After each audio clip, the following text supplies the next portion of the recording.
And it's got this, I don't know where she got it at. Let me make sure I'm muted.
Hi, Tony.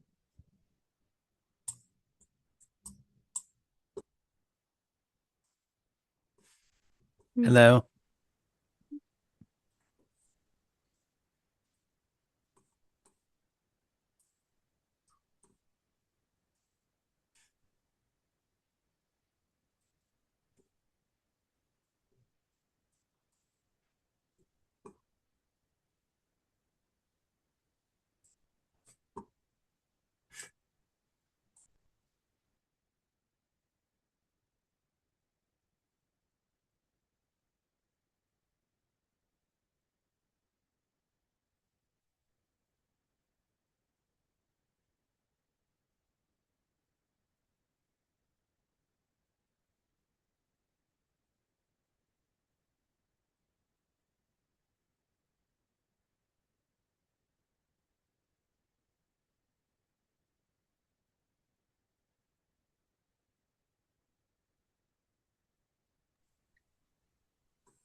It's not quite two. We do have a couple of people I was expecting to see that aren't here, so I'm just going to give them another minute.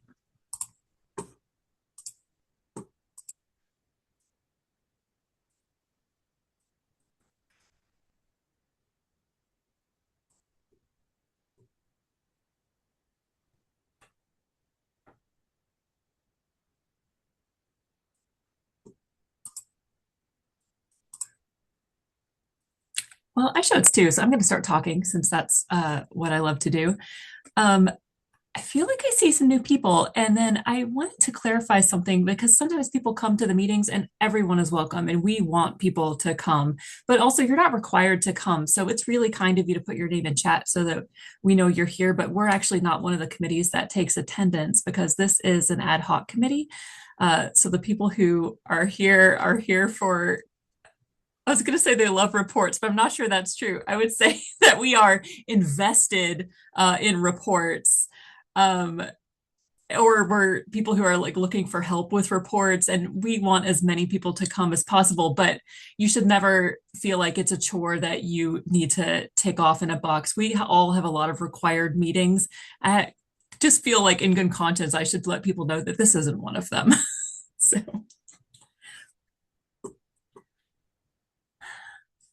hi, Karen. Oh, I'm glad that you are, and I hope I see you in future. But I've seen people, it's not just you, I've seen other people do it in the past. So I thought I would just clarify that we're an ad hoc committee. There's no attendance requirement. So people are welcome to come and go as they choose. Even if you come for 5 minutes to get a question answered about a report, that's perfectly fine with us. Like you can treat this as reports help time if you would like. So you can come and go as you need to. So there's a couple of things I thought we could talk about today, and then if anyone has a report question, then we should take a look at those together. But the first thing I wanted to show folks was the new functionality that we got in Evergreen 315 about creating a record bucket from the results of a report. So I pulled something up so that we can take a look at that. So I'm going to share my screen. I'm going to share the correct of my screens. I only have two, but it's astonishing how often I choose the wrong one. Okay, hopefully folks are seeing that. Okay, so here is this this folder is not a public folder. So I just want to let people know that ahead of time because I do have lots of clones in here and lots of versioning, lots of iteration, as I know all of us do. If you're someone who works on reports persistently, I'm going to make it bigger so I hope people can see it a little bit better. So the new functionality that we have with Evergreen 315 is the ability to take a report and then have the report create a record bucket. And you can do this with new reports and you can do it with existing reports. And it will work with any report where the output includes record ID. That's bib record ID. And as far as Evergreen is concerned, bib record ID and TCN are the same thing. So that's true for our system. So if you have a report that uses TCN and you would like that report to create a record bucket, you can replace your TCN with record ID, and it will be the same to you, but to Evergreen, it will allow it to create a record bucket. So you can do that for recurring reports, or you can just do it for your one-off reports. So it's entirely up to you, up to what you need from your reports. So this is one of my reports. It's called List of Bibs with Empty Call Numbers with Owning Library. I'm going to go back to my catalog so that we can see. And I'm going to hit clone just so we can take a look at it. So I've got TCN value in here. So I'd have to change that if I wanted to use the bucket feature. And so record ID, which we see right here in the top level, bibliographic record ID is the same thing. So I'm going to put it at the very top up here. So I have just verified that my report contains record ID. And then I think it just filters on, yeah, a bunch of not deleted things. I'm going to go ahead and save this back in my cataloging folder. This is no longer a clone. This is now V3 because I don't like the clone. So I do V3. I'm sure other people have Roman numerals. You get to do it however you like. Planets in the solar system. And then once you get to poor Pluto, you just have to stop and make a new set of reports. So now I have that one saved. V3, I can see my date here, so I know that that's the one that I just made. So to make my new report, I'm going to double click, or you can right click and then choose New Report. And then here we are looking at the filters. There are no required filters that I need to add on this particular report. But when I come to layout and scheduling, that is where we will see the new piece of functionality that I wanted to show you. I'm going to choose these required folders just to get those out of the way. But this is the new option. It says bibliographic record bucket options. And then right here, it says column 4 bib ID, select one. And then when I choose the dropdown, it's only ever going to show record ID because that is the one that Evergreen recognizes as what it needs to create the bucket. So I will choose record ID. Then I can choose either a new record bucket or an existing bucket. And if you want to choose a new bucket, it will just create the bucket and it will give it a default name. And I will show you what that looks like. Or if you want to put it, ooh, it looks like you can do both. I just learned something too. So you can do both. I love that. So if you want to also, or put it into an existing bucket, you just put the ID in right here and it will add those records to your bucket. And then you'll save and schedule and the report will run as normal, except that when you are finished, oh no, I must have deleted it. All right, well, we're gonna run it. Oh, I got rid of it. That's okay, I have that one that I cloned.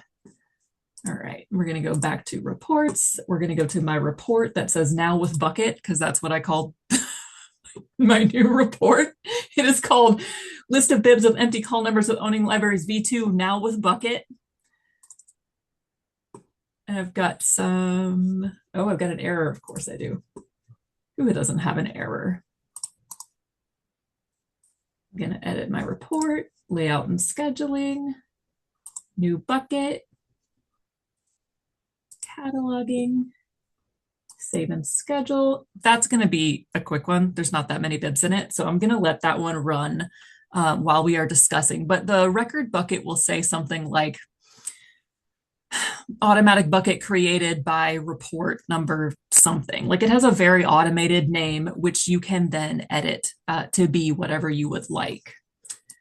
Has anybody used this yet? I think I've only done it in test, not in test, but in testing since records don't, or tests don't, reports don't run in test. I'm kind of excited by it though. I think it'll be really fun. Especially if you're a library that makes carousels for your Evergreen pack and you have a top circulating titles report and you just set it to plop your results into a bucket, then you can just take that bucket and turn it into a carousel really easily without having to manually create a carousel for like top circulating or something like that. I think the catalogers will really like it too. And I think some of you will probably remember a meeting that we had about a year ago where an incoming library wanted a way to make a list of a bucket that had empty bib records in it, which is the exact thing that I am doing here. And they couldn't do it because we were relying, the way that we have traditionally relied on making record buckets is you make an item bucket and then you make a record bucket from your item bucket. Okay, Karen says in chat that all the reports she wants to do this with require the creation of an item bucket. I'm sorry. But I have to feel that the angularization of item buckets is coming. And when it does, I bet we'll get that exact thing. I know. All right. So it doesn't have to be a bib level report for you to make this. If you are running an item report, you can still make a record bucket from your item report, as long as the item report includes a display column for record ID. So any report that displays a record ID column, you can create a record bucket from that report if you would like. I haven't heard a ding dong yet, so I don't think that one has gone through. So in the meantime, I'm going to show you what it looks like in simple reports, which is very similar. What do I have here? I'm just going to make a new because all of those names are very silly. So we'll say collections, bucket test, and then I don't actually need to put anything together because when you come to the last tab here, output options, you'll see that it looks almost identical. You'll need to choose the column number that includes the bib ID and then select new and or existing record bucket and then run your report and then take a peek at your bucket. Okay, still haven't heard a ding, but I'm gonna optimistically refresh. So, oh, it just gave it with the name of the report. I should have known that. So the name of my bucket is actually the name of my report specifically. And then for the description, it has the thing that I thought it would be called, which is generated by report number 125093.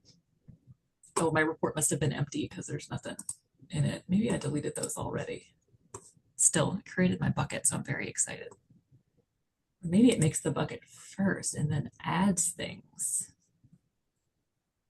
I'm just pleased that it made the bucket. Okay, so that is what I wanted to show folks about 315. I don't think there's anything else for reports, particularly for the upgrade, unless anyone else has something that they've noticed that they want to discuss. No, well, that's okay. My other topic for today was going to be the user conference presentation, but I see that we have several folks here that maybe are not some of our regular people, so I don't want to don't want to launch into the presentation if they would rather not. So does anybody have a reports question or topic? I mean, I can talk basically endlessly, but I don't want to do so if someone else has something they wanted to discuss.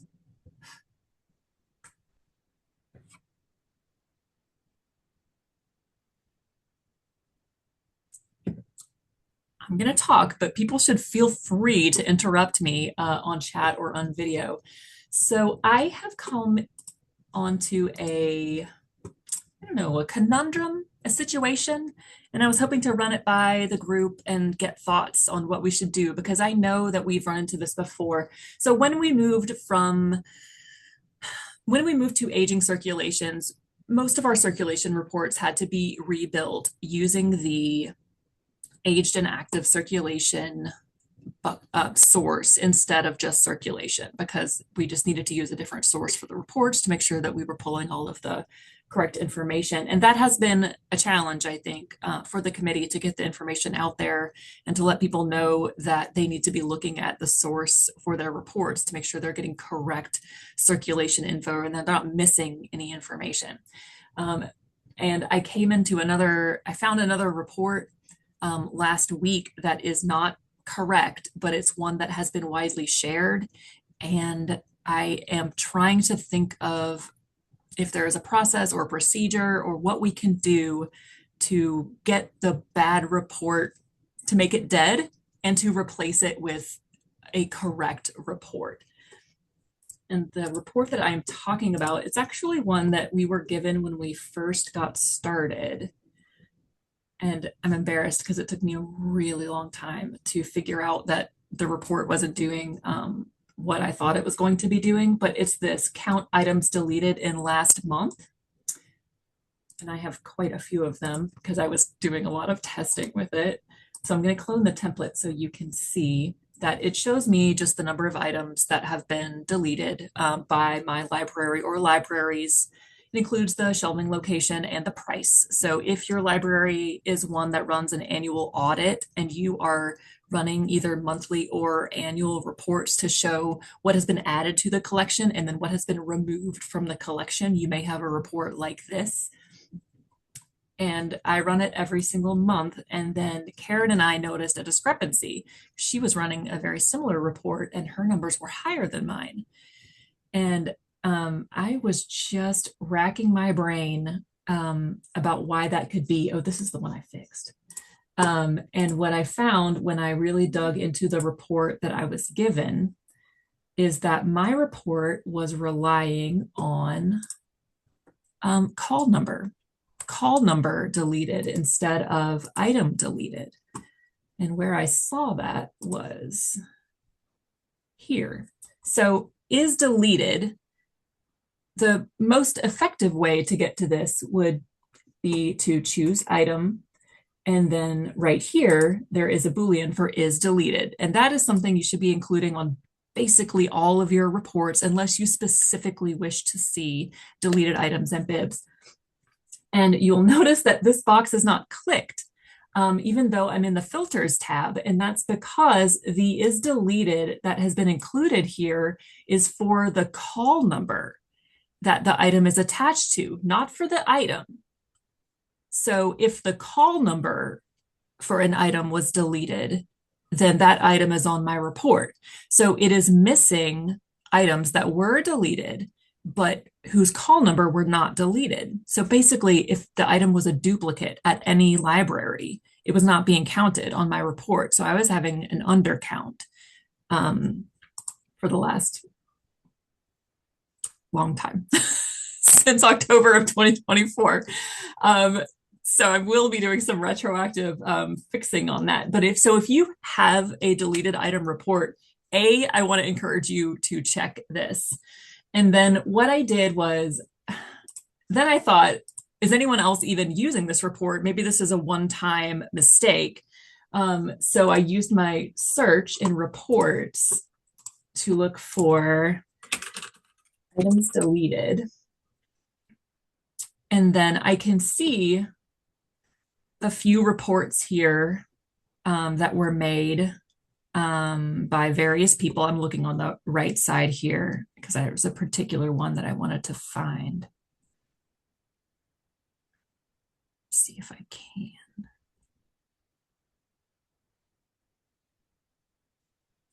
Items deleted in last month. Oh, this is way too long. Items deleted in last month. I'm not sure about this one, so now I'm curious. I'm going to go back and check that one. Okay, MLC report. So those are all mine. Oh, it's this one here. Count items deleted in last month's Sarcoxy. And we can see here that it was created by SAR reports, initial report set. So probably that is one that was given to them. I'm going to clone the Sarcoxy template just so we can take a look at it. And when I do, and I go to filters, I see the same problem here, which means that at least one other library, and I'm guessing several others, have this exact problem. And I'm just trying to understand what we can do to help them. Equinox is about to give these same reports to all of the libraries migrating in. That's possible. Yeah, Yes. that's what I was just thinking, that these are the initial set of reports. Yes. On Sarcoxy, they probably don't have duplicates, so it's not as big a deal, but some of these larger libraries, it is, because they do have duplicates. Yeah.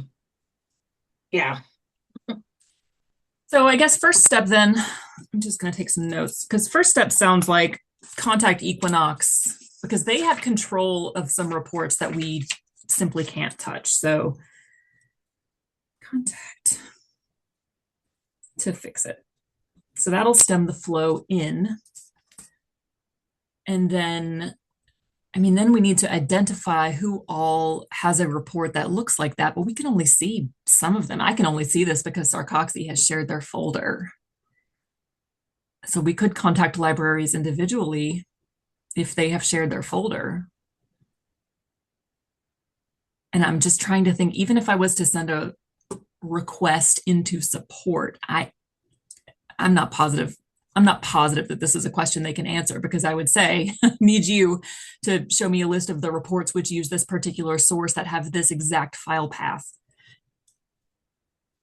On the new reports that are coming out for they're no longer, before Equinox would share all of migrating libraries with the consortium, which is what caused a big part of our problem with the multitude of reports. They are no longer going to be sharing it with the entire consortium. It is only going to be that system. So we wouldn't necessarily know.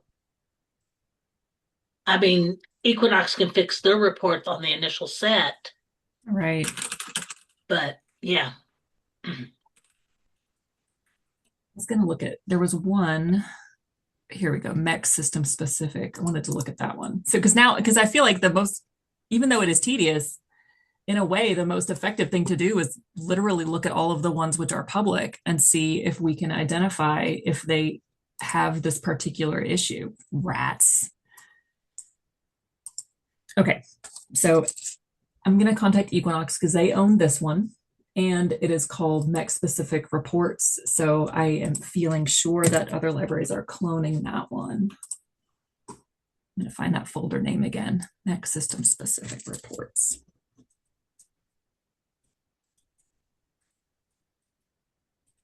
Should I just write an email to everyone and say, if you have a deleted items report, go look at the filters?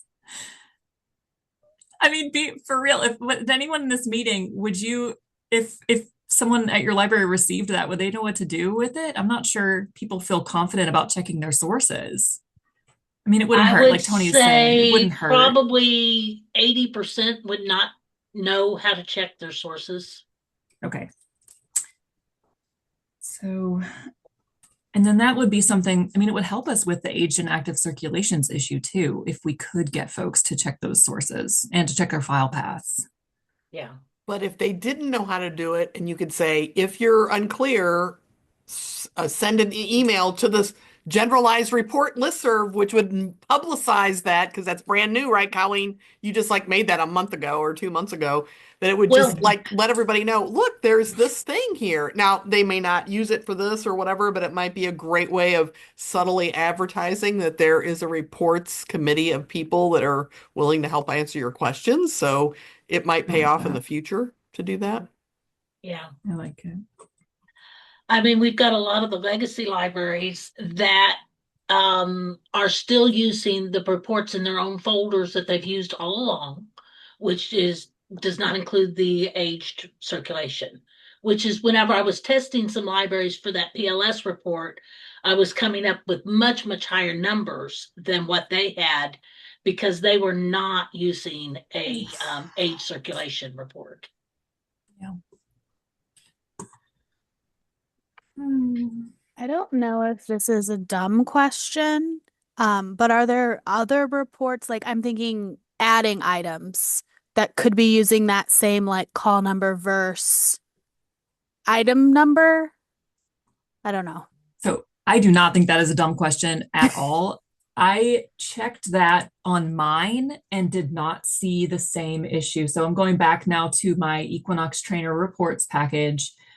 And I've got a count items added last month where I cloned it to add the circ mod. And I'm going to clone the template just to take a look at my filters. And this one has what looks to me to be correct. So it says item is deleted instead of item call number volume is deleted.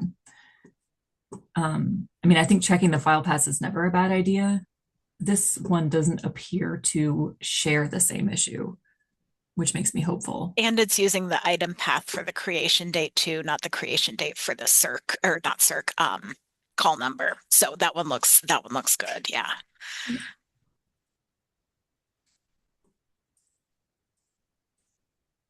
Okay. Oh, am I muted? I'm not muted. Okay. So I think my plan is contact Equinox to have them fix their existing report. I will tell folks to look for the exact clone name, and then I'll write something up about checking file paths and also sources. Maybe we can catch a few folks who are using that old circulation source and then advertise the reports help email, as Krista suggested. I thought that was a really good idea. Are there any other examples of circumstances where we found a bad report that was duplicating itself throughout the system? I guess I'm looking at Tony since I don't know. Well, just the age circulation one, really, that I'm Okay. aware of. But there was so much connected to that. It's like, I'm sure there are people out there who are still using bad circulation reports. It's unfortunate. We've tried to get the information out.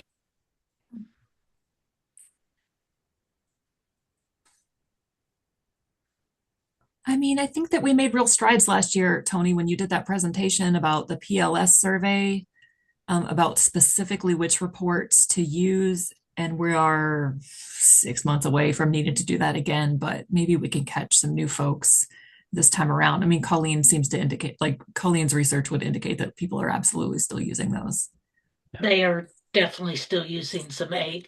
Well, two of the 15 libraries that I checked, and I purposely went after some smaller libraries and had them send me their data so I could check. And two of them were using, the numbers were way off, and some of it had to do with they weren't counting. One of them was not counting any of the evergreen stuff that came into their library on that PLS report. And they were only, and then the other one was just not using an age circulation. So, yeah, we had two major issues, which is the whole purpose of this. Which reminds me, I sent Karen and Heather, I sent you an email about fixing that report because Equinox had changed the date. And yeah, you're right, it does add an extra day. Yeah, and if you can get that copied and the other one deleted so we don't have that issue, that would be wonderful. I'll get that done today. I was out of the office yesterday, so I'm sorry for Oh, the delay. no, not a problem. I'm glad you guys caught that. I really am. Before we start, let's catch any mistakes with it.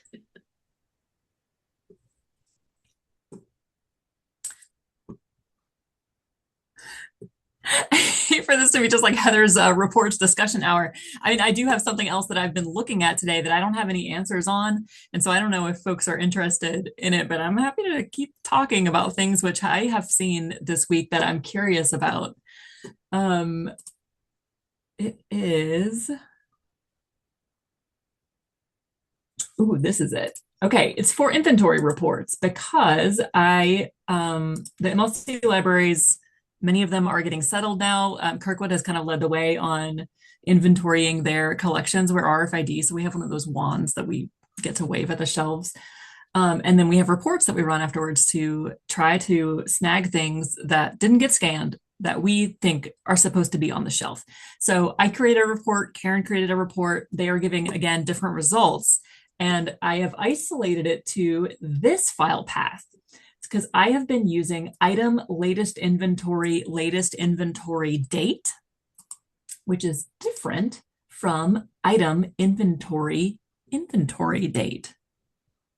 And the two reports are identical, except for the two different dates, and they are giving different results. So I'm just fascinated by this. And I'm curious if anyone else has ever noticed this or done any research about it at all. Which was I using, Heather? Because I haven't looked at You are mine. using item inventory date. Okay, I believe I got that directly from a Sitka British Columbia Cooperative Inventory report that I Okay. actually emailed with Jennifer Pringle about. Okay. So that was where I got that from. I didn't come up with it on my own. But what's the difference that you're seeing, and where are those stored? What is happening? It's crazy. I didn't know about this.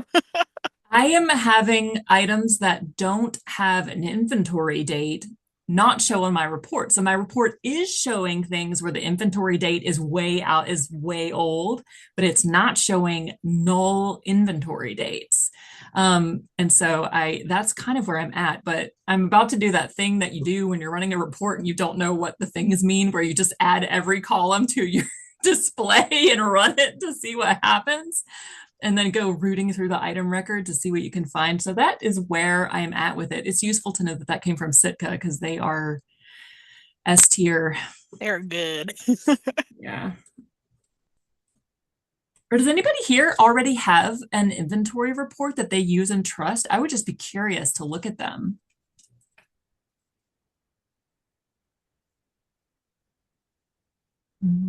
There are a lot. If we do a search, I can see that there are a lot of inventory reports in the system, but I know everybody inventories differently.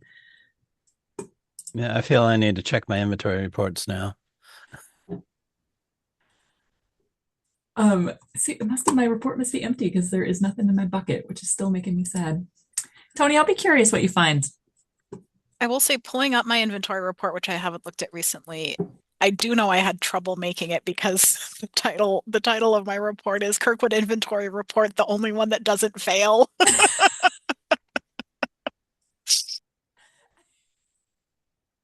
Hashtag relatable. Yeah, I like it. I have a problem with not when I get to the report that works, not deleting all the ones that didn't work. And I think some of it is like you want to go back and see all the ways that you made changes, but then also it becomes really just visually cluttered up. I mean, I was one of those kids that when you were reading a choose your own adventure book, you like put your fingers between all the different choices so that you could like go back, and rerun the adventure from a different point. And I feel like reports are kind of like that. Like, what if I want to do 7.1, like instead of 8? It's always an adventure. Anybody else have is anyone having a reports problem? Do you have a reports desire? You can pop things in chat or feel free to start talking at any time. Okay, I should probably stop my share because I'm just showing everyone the same screen.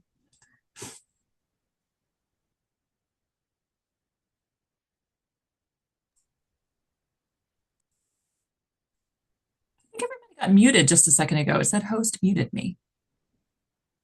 Was someone talking? Try that.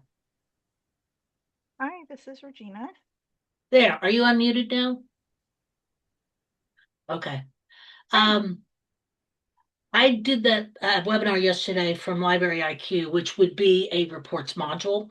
And I just happened to notice there was a Heather on there. Were you on that one? Okay. That was not me, but it sounds like one I should have gone to probably. Well, I'm still working. I have a feeling it's going to be way too expensive for Missouri Evergreen, but we will see. The implementation will be a headache. So I have a feeling it's going to be more expensive than what we can afford, but figured it was worth a shot. I think, I don't know, something I've been spitballing with folks is what if we used Odoo to make just a short training module, just as an intro. I mean, it wouldn't be anything exhaustive, but enough to get people started with cloning some very basic reports and creating some very basic reports in both simple and standard reports. I'm not saying necessarily that we tie any permissions to the successful completion of it, but we do already have a platform, which I know is limited by the number of users. Yeah, I think I actually do have one more license available. So, I mean, it is something we can look at. So, yeah. Because we do have, I mean, Equinox has the training that they do for all the incoming libraries. So that gives us a draft that we could work from and put new, well, I mean, documentation's always changing, so we'd have to put new snips and all that kind of thing. But Yeah, that's the problem is documentation changes so quickly. I mean, no sooner than the admin manual came out than we upgraded. And so now they're having to rewrite it. It's like, well, but I'd be curious to hear if you do have a spare. I would just be curious to take a look. I mean, it would be a huge undertaking, but it would be huge. yeah, one step at a time, little baby steps is fine by me. Yeah. I think I have a Regina was feeling trying to, oh, I'm sorry. I go have a ahead. feeling it's the cost that's going to be cost prohibitive for us, but we'll see.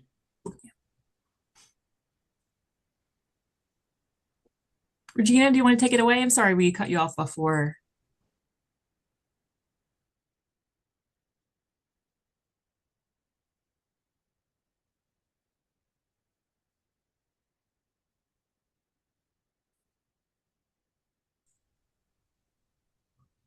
Oh, we might have lost her. I hope we didn't lose her before she had a chance to answer her question.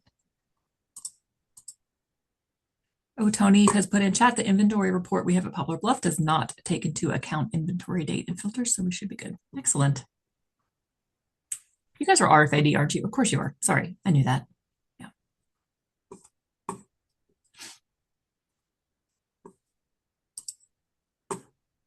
Okay, well, I can just start talking about our user conference presentation, and then if anyone who wants to stick around for that is more than welcome. Or if anyone comes up with a report, question, or conundrum, you're welcome to just interrupt at any time. Okay, I'm going to share my other screen. So, I did a thing that I often do, which is that I had a pun in my head and then like I just let it go crazy. So wrangling reports is where we're at. And then at some point in the email threads, Karen said reports rodeo, which I thought was delightful. So this is going to be one of those reports that just has like a strong theme throughout. So I hope people will find that amusing. Okay, this is just my standard slide deck. So I'm going to remove the MLC logo from the bottom.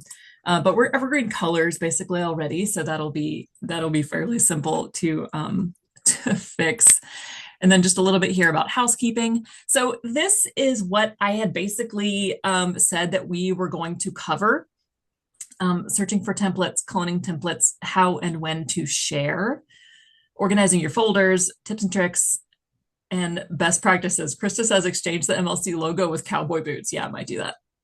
I did put a joke in this one. It says, this is our first rodeo. I crack myself up. I don't know if it'll crack anyone up in the moment, but it does make me laugh in the meantime. So I'm pretty thin on slides for the moment. I'm going to share this out to kind of our standard reports crew with editing privileges, so anyone would be welcome to come in and add things. And I'm not volunteering anybody to cover any specific part of this, but if you would like to, then I would really welcome additional folks chiming in on any part of the presentation that they would feel good talking about. I do also have Marianne's not here, but I'm giving her a shout out for her Clone It to Own It, which I thought was really, really fun.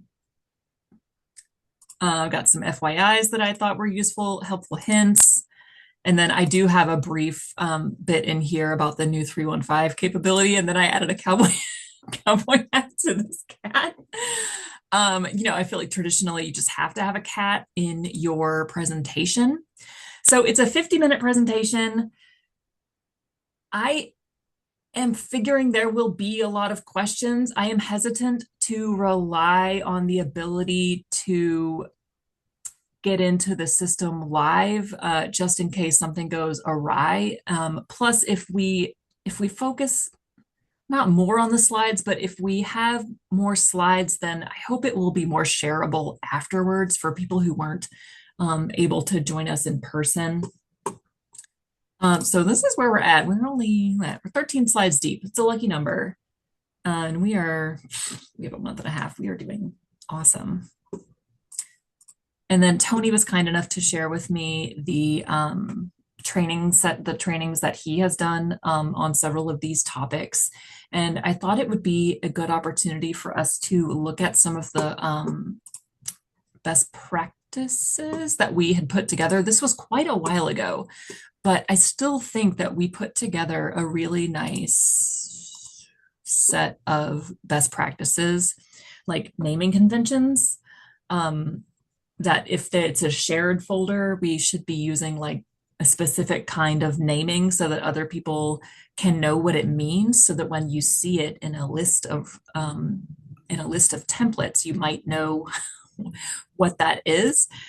I think sharing about cleaning up folders is a great goal. I'm not positive that's going to encourage anyone to purge. And I have to say, about 3 weeks ago, I did the stupidest imaginable thing, and I didn't check my templates to see if there were any recurring reports using it, and I deleted it. Deleted a template that was in active use, which is fine. It's such a good lesson. A hard lesson is always the best learned lesson. So. But we're hoping, of course, by doing that we'll have fewer clones appear in report searching. So when you clone it to own it and you put it in your private folder, you can call it whatever you want. And then talking about sharing, like with whom we share, on what level we share, and then how to check your folder to see if you are sharing. And then this is a little bit more intense, but we had talked about this would be something for the future. The share report folder permission can be set at branch, system, or consortium. So it can be set for a branch, it can be set for just your library, or it can be set for all of MEC. And it would be possible for us to limit the sharing of folders on the consortial level, but we would have to take a look at how many folders would be affected by that and make sure that our folks would not have any adverse effects before taking that idea perhaps to the executive board or to Colleen for her feedback.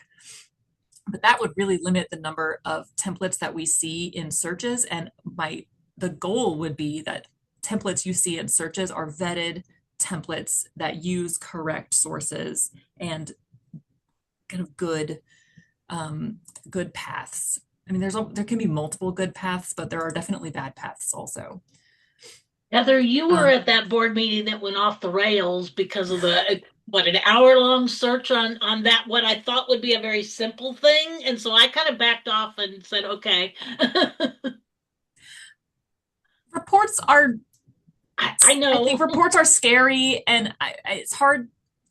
We don't want to convince anyone to make a change that they don't feel confident in. I know. And if the executive board doesn't feel confident in it, then our path forward is to, I don't know, make the changes that we can, like the small changes, and then show the effect that those have. And then hopefully that convinces folks to let us do more changes. I do think that we can pretty easily show that this would not hurt anybody, but I know. it's fine. We'll get there eventually. It's all baby steps anyway. So those are the best practices that I was going to share. We put these together a long time ago. I think it was last year. But I was going to work some of those in. So when it comes to how and when to share and folder organization, like I hate to tell people what they should be calling their folders. You can call your folders whatever you want if they're just yours. It's sort of like the item, like not the item, but the report buckets, how you could see everyone's buckets now. And then when everyone can see your bucket, you need to make sure that your bucket name is polite and useful for other folks. So I will send this link out to reports committee folks. If there's something that we're not covering that you think should be included or that your staff would find useful, we'd love to hear about that so that we can make sure we go over it or find some slides that we made a couple of years ago that will cover what we need. And if you have more ideas about how to incorporate a greater cowboy theme, I'm always interested in that. So I'm stopping my share. 45, we're doing pretty good. Okay, if anyone has thought of an additional reports topic, you feel free to put it in chat or holler it out. But there's no need for anyone to sit here and watch me editing a PowerPoint or sending an email to people. So I'm gonna call it here unless I mean I'm happy to stick around. If you would like to stick around and have more casual chat, I strongly encourage you to do that. But that is all I had on the docket for today. It's nice to see everyone. Heather, one thought I had about the presentation for the conference is whether you could kill two birds with one stone and start basically the Odoo documentation for the conference slides, thinking about like the step, kind of like the step by step, especially since in all likelihood on the day of the conference, like the report server will be down or something terrible. And then, yeah, just like having that like pre-made could then be uploaded to Odoo. And of course, I'm thinking kind of like of using Liz's cataloging module as a model for that. Just a thought, Yeah. possibly a time-saving thought. I don't know if it necessarily would work, but like a lot of the stuff that we're talking about for the conference is sort of that base level training module for It reports. would, because I mean, how many times have you gone to help someone with a report and they don't have folders made? And it's like, my friend, you will be able to do nothing until you make yourself some folders. So maybe starting there. And I'm happy to help with that if you want to assign parts of it. Yeah. Let me check into Odoo registration and how many licenses we have and who's using them. I mean, the only ones that use it on a normal basis are myself and Liz, but I think there's a couple other people that have it, that have a license. And so we could see where we stand on that. Yay. Then the other question I think I had was the report, the session that we are discussing is really focused on standard reports. Is that where people think we should stick?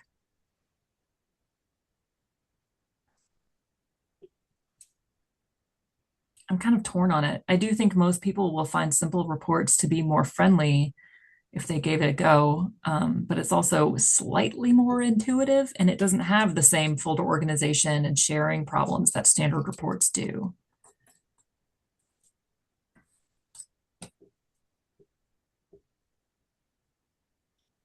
I think it's hard because it seems like most of the libraries in Mac want to find and clone and use Yeah. others' reports.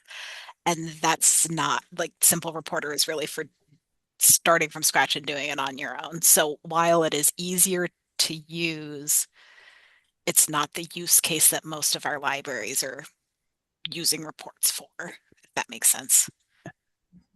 I was gonna say, until they're shareable, I don't know how uh,